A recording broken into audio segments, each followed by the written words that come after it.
Hello guys, welcome to my YouTube channel. तो आज मैं आपको विजिट कराऊंगा आराध्य होम्स के अंदर जो कि नए फ्लोर्स आए हैं, अमारा फ्लोर्स, उनका सैंपल फ्लैट। तो बेसिकली मैं आपको दिखाऊंगा बिल्कुल रॉ फ्लैट कि जिस तरह का आपको मिलने वाला है एक्चुअल में। ऐसे नहीं कि यहाँ पे अभी सोफ़ा या कुछ लगे हुए हैं, तो ये बिल्कुल आपको एक्चुअल यूनिट जैसी मिलने वाली है, उस तरह का फ्लैट दिखाऊंगा। तो सबसे पहले मैं आपको दिखा दूँ इसकी एंट्रेंस। तो ये रहेगी एंट्रेंस और मेन आपका गेट हो जाता है, जिसमें आपका ये रहेगा आपका लॉक, जो कि आपका मैनुअली रहने वाला है। फिर उसके बाद जैसे ही हम एंटर करते हैं तो आपको मिलता है एक बहुत ही ग्रैंड साइज़ का लिविंग और डाइनिंग स्पेस।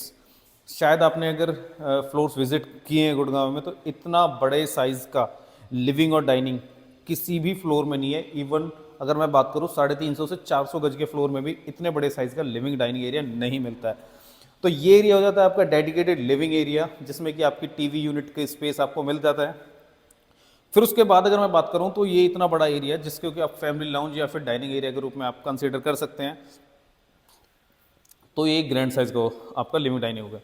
अब इसके बाद मैं आपको दिखाऊंगा इसके 4 bedrooms plus 4 washroom and kitchen, और आपकी फ्रंट में रनिंग बालकनी और बैक में रनिंग बालकनी। तो सबसे पहले हम देखते हैं इसकी किचन। तो किचन का जो एरिया है वो आप देखोगे कि मैं अगेन वही चीज़ बोलूँगा कि ग्रैंड साइज़ की किचन मिलती है, फुली लोडेड मिलती है, chimney, hob, microwave, OTG, pantry, ये सारी चीज़ें बिल्डर आपको करा के देता है। रेफ्रिजरेटर का स्पेस इस तरफ में मिल जाता है। ये आपकी बैक बालकनी जो कि आपकी रनिंग रहने वाली है उससे अटैच रहती है। फिर मैं आपको बेसिकली इसका लेआउट आपको एक बार थोड़ा सा बता दूं कैसे रहेगा। तो जैसे आप लिविंग डाइनिंग में आते हैं तो यहाँ पे ये किचन हो जाती है, और जहाँ पे मैंने लिविंग एरिया बताया था वहाँ पे एक बेडरूम हो जाता है, और किचन के दोनों तरफ में एक एक बेडरूम हो जाते हैं, और एक जो फोर्थ वन है वो आपका इस तरफ में हो जाता है। तो सबसे पहले हम चलते हैं। ये जो 2 बेडरूम है इनका साइज़ आइडेंटिकल सेम है अप्रॉक्स। तो इन दोनों को एज हम 2 मास्टर बेडरूम इसको काउंट कर सकते हैं। तो आप साइज़ देखोगे कि अप्रॉक्स 12x15 का ये साइज़ आ जाता है, with washroom and attach washroom and wardrobes. ये बेडरूम भी आपका बैक बालकनी से आपका कनेक्ट रहने वाला है। बैक बालकनी आपकी पूरी रनिंग रहने वाली है, तो काफ़ी स्पेशियस और आपका वेंटिलेशन की प्रॉब्लम नहीं आती है। तो गाइज इसी के साथ मैं आपको दिखाता हूँ इसका दूसरा मास्टर बेडरूम, जो कि रहने वाला है इस तरह से। तो यहाँ पे भी आपको अटैच वॉशरूम और वार्डरोब का स्पेस मिलने वाला है। सेम आपकी बैक बालकनी की तरफ से आपकी कनेक्टिविटी रहेगी। वॉशरूम के साइज़ बहुत अच्छे हैं, जैसे मैंने आपको रूम का साइज़ बताया कि आपको 14x16 अप्रोक्स साइज़ रहने वाले हैं सारे के सारे। आपको सारी फिटिंग्स मिलने वाली है, फॉल सीलिंग, लाइट्स, और ये जो आप यहाँ पे टेक्सचर का वर्क देख रहे हैं ये एज इट इज़ मिलने वाला है। तो अब मैं आपको 2 कमरे दिखा चुका हूँ और आपका किचन दिखा चुका हूँ। तो अब मैं दिखाता हूँ इसका थर्ड वन। तो ये हो जाता है इसका तीसरा बेडरूम। तीसरे बेडरूम का जो साइज़ है वो कंपैरेटिवली थोड़ा सा उनसे छोटा मिलेगा, बट इवन अगर आपने कई सारे दीनदयाल वाले या फ्लोर देखे होंगे तो मास्टर बेडरूम का साइज़ ये होता है अप्रोक्स 12x13 का। तो ये आपका 12x13 का बेडरूम रहने वाला है।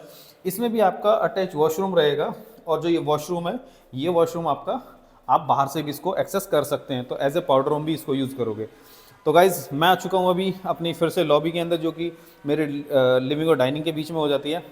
अब यहीं से मैं चलता हूँ अपने 4th बेडरूम की तरफ। तो ये हो जाता है मेरा 4th बेडरूम, और 4th बेडरूम की अगर मैं बात करूँ साइज़ की, तो ये रहेगा आपका 13x15 का, जो कि एक बहुत ही बढ़िया, बहुत ही ग्रैंड साइज़ हो जाता है। और इसमें भी आपके अटैच आपको वॉशरूम और वार्डरोब रहने वाले हैं। तो वॉशरूम का साइज़ बहुत ही बढ़िया दिया हुआ है। फ्रंट अगर मैं बात करूं तो फ्रंट में इसमें पूरी रनिंग बालकनी रहने वाली है, जो कि आपके बेडरूम को और लिविंग एरिया को आपस में कनेक्ट करती है। फ्रंट की अगर मैं बात करूं तो आपको यहाँ पे पार्क मिल जाता है काफ़ी बड़ा, जिसमें कि आपकी सारी एमिनिटीज जो पार्क के अंदर होती है, किड्स प्ले एरिया, ओपन आपका amphi theatre, kids play area, running jogging track, ये सारी चीज़ें आपको पार्क में ऑपरेशन मिल जाती है। वेल मेंटेन्ड पार्क है, यहाँ पे आपके गार्ड और ये सारी चीज़ें आपको हमेशा मिलती है। अब थोड़ी सी बात कर लेते हैं हम अपनी इस सोसाइटी की। तो सोसाइटी में बेसिकली आपको सारी एमिनिटीज़ मिलने वाली है, जैसे कि आपकी जो बेसिक एमिनिटीज़ होती हैं, जैसे कि आपका हो गया gated, power backup, water backup, और आपकी सिक्योरिटी। तो इस सारी चीज़ें इस सोसाइटी के अंदर आपको मिलने वाली है। आपके किड्स प्ले एरिया और सीनियर सिटीजन लाउंज और ये सारी चीज़ें यहाँ पे बिल्डर आपको प्रोवाइड करता है। फ्रंट के जो रोड है सारे के सारे आपके रहेंगे 12 मीटर के, और यहाँ पे कुछ रोड है जो आपके 18 मीटर के रहेंगे, और कुछ रोड आपका 24 मीटर के भी है। तो सोसाइटी के अंदर काफ़ी आपको स्पेशियस आपके रोड्स और ये सारी चीज़ें मिलने वाली है। ग्रीनरी बहुत अच्छी है। सोसाइटी को एक बार विजिट करके देखो कि आपको यहाँ पे, अगर मैं प्राइसिंग की बात करूँ तो काफ़ी सारी वैरायटी है यहाँ पे। 2.6 CR से आपकी स्टार्ट हो जाती है 300 गज के फ्लोर, और ये लगभग आपके जाते हैं 3 करोड़ तक। ये 2.5 से 3 CR के बीच में काफ़ी सारी वैरायटीज़ है। तो अगर आप इस इतने बड़े साइज़ का कोई फ्लोर प्लान करना चाहते हैं गुड़गांव के अंदर, तो आपको बिल्कुल मुझे कॉल करना चाहिए और इस जो सोसाइटी है इसके बारे में कुछ इन्फॉर्मेशन कलेक्ट करनी चाहिए। तो गाइज़ थैंक यू।